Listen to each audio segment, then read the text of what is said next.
ইস, কি ঝুল পড়েছে। আরে কি করছোটা কি? পড়ে যাবে তো।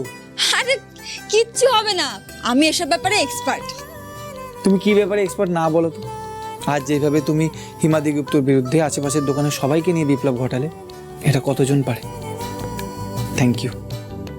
থ্যাঙ্কস কেন? আরে বাবা, এটাই তো আমাদের জীবনের প্রতিজ্ঞা। একজন আরেকজনের পাশে থাকবো, জীবনের সব কিছু ভাগ করে নেব। আচ্ছা ঠিক আছে, আমি দোকানে গেলাম। ঠিক আছে।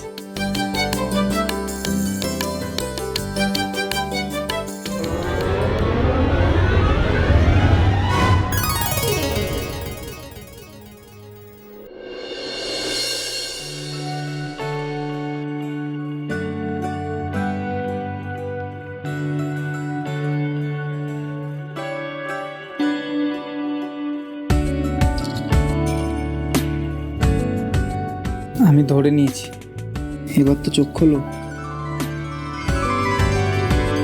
ভালো লাগে তোমাকে কাছাকাছি পেলে, ভালোবাসি তুমিও কাছাকাছি এলে, অন্য তখন চোখের ধরন অন্য রকম, পায়ের চলন। আমি না ধরলে তো পড়েই যেতে, তখন কি হতো? আমি জানতাম তুমি আমাকে ধরবে। কি করে জানলে? আমি যদি ঘরেই না আসতাম? হয়তো আমাকে বাঁচাবে বলেই এসেছিলে।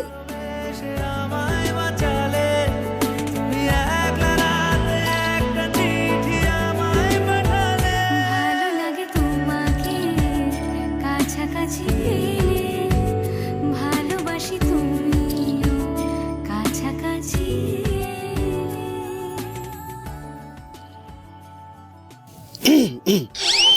মজা ভাই, বৌদিদিকে কোলে নিয়ে ওয়ার্কআউট করছিস? ভালো, বাইসেপ ট্রাইসেপ দুটোর জন্যই ভালো। কিরে, কোলে নিয়ে কি কথা বলবি?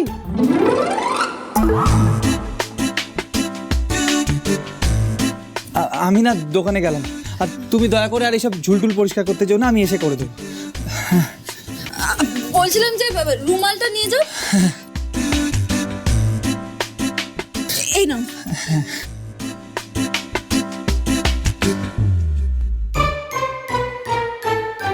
কি রোমান্টিক বৌদিদি।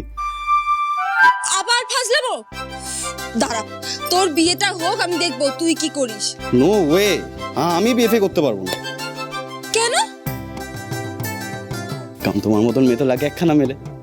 আর যদি আমার কপালে রিয়ার মতন কোনো মেয়ে আসে, তাহলে তো আমার জীবনটা পুরো অ্যাসিডিটির চোরা ঢেকুর বানিয়ে ছেড়ে দেবে। শুভ, খবরদার আমার বোনটাকে নিয়ে কিন্তু এসব উল্টোপাল্টা কথা বলবি না একদম। যা যা পড়তে বস। আরে সেটাই তো করছিলাম, কিন্তু তোমার বোন এসেই তো মাথার পোকাগুলো নড়িয়ে দিল। এসব ছাড়, যা পড়তে বস।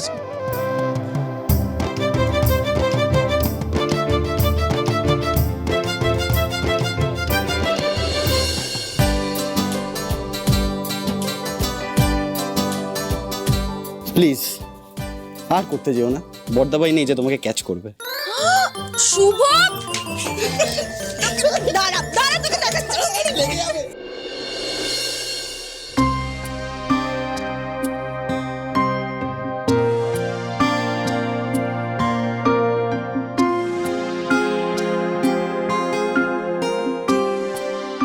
কি হবে এসব বিদেশি চাকরির কাগজ ঘেটে? জীবনে কোনোদিনও কি আমি বিদেশে চাকরি নিয়ে যেতে পারবো? মা, বর্দা ভাই, শুভ, বৌদিদি, ওদের ছেড়ে দিয়ে যেতে পারবো কি আমি? তুমি তোমার বাড়ির লোককে ভয় পাও, ওরা যা বলবে তুমি তাই তাই। তাহলে তো বিয়ের পর যখন তোমার বাড়ির লোক জানতে পারবে যে আমরা অ্যাব্রড গিয়ে সেটেল করবো, আর তাতে আপত্তি করবে, তখন তো সেটাও আটকে যাবে। রূপ, রূপ, তুই বাড়ি গিয়ে বিশ্রাম কর, আমি এদিকটা সামনে নিচ্ছি। হ্যাঁ,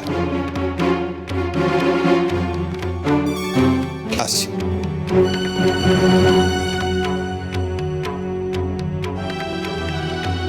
রূপের কি হয়েছে? টায়ার্ড?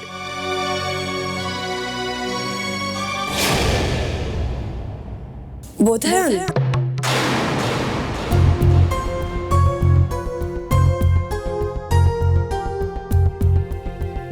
সরি বোধায়ন, আমি তোমাকে ডিস্টার্ব করছি না তো?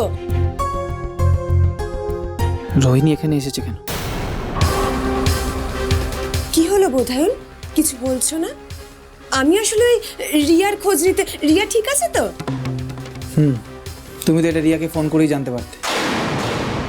আসলে আমি তোমাকে থ্যাঙ্কস জানাতে এসেছি গো। কিসের জন্য? আমার মায়ের হাত থেকে আমার বোনটাকে বাঁচানোর জন্য। আসলে কি বলতো, আমিও না আমার মায়ের বিরুদ্ধে গেছি আমার বোনটার জন্য।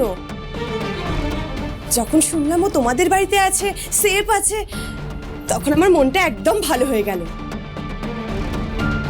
আসলে কি জানো তো বোধায়ন, আমাদের যে বিয়েটা ভেঙে গেছে, কিন্তু তারপরেও আমাদের আগের সম্পর্কের রেশটা তো এখনো থেকে গেছে, তাই না? তাই জন্যই তো আমার বোন হিসেবে রিয়াকে তুমি এতটা স্পেশালি ভালোবাসো, তাই না বোধায়ন? তোমার বোন বলে নয়, রিয়া আমার স্ত্রীর বোন, ভাগ্যশ্রীর বোন। তাই আমি ওকে আমার বাড়িতে রেখেছি। আমার স্ত্রীর বোন কোনো বিপদে পড়লে তাকে সাহায্য করাটা আমার দায়িত্ব। কারণ আমার স্ত্রীর বাপের বাড়ির প্রতিও তো আমার একটা কর্তব্য আছে, এটা তো আমি আর অস্বীকার করতে পারবো না। আমাকে কথা শোনাচ্ছ? আমার স্ত্রী করা বার করছি। এমন ঝগড়া বাঁধাবো না তোমার আর ভাগ্যশ্রীর মধ্যে।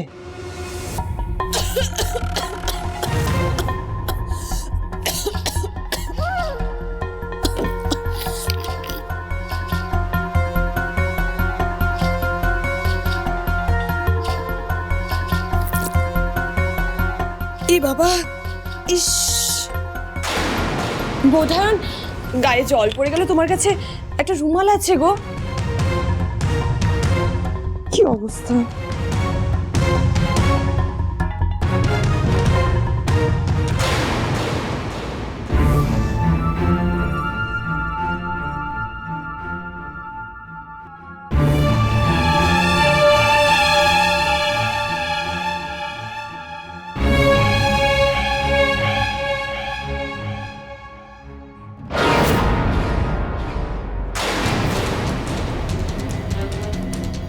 তোমার স্ত্রী ভাগ্যশ্রীর জন্য একটা ছোট্ট বিষের কাঁটা পাঠাচ্ছি বোধায়ন।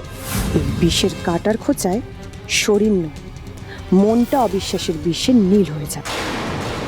বরের রুমালে লিপস্টিকের দাগ দেখার পরেও বরকে সন্দেহ করবে না, এমন কোনো মেয়ে আছে নাকি?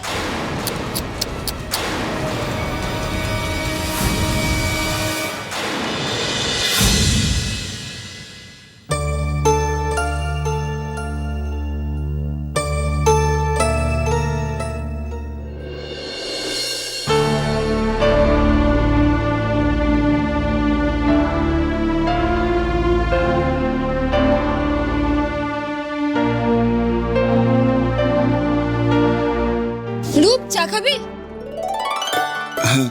আচ্ছা।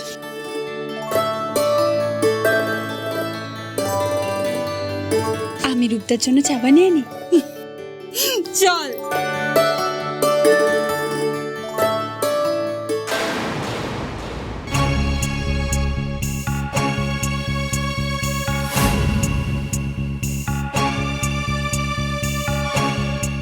মেজদা ভাই, তুই তো বর্ধা ভাইয়ের জামা পরেছিস। হ্যাঁ,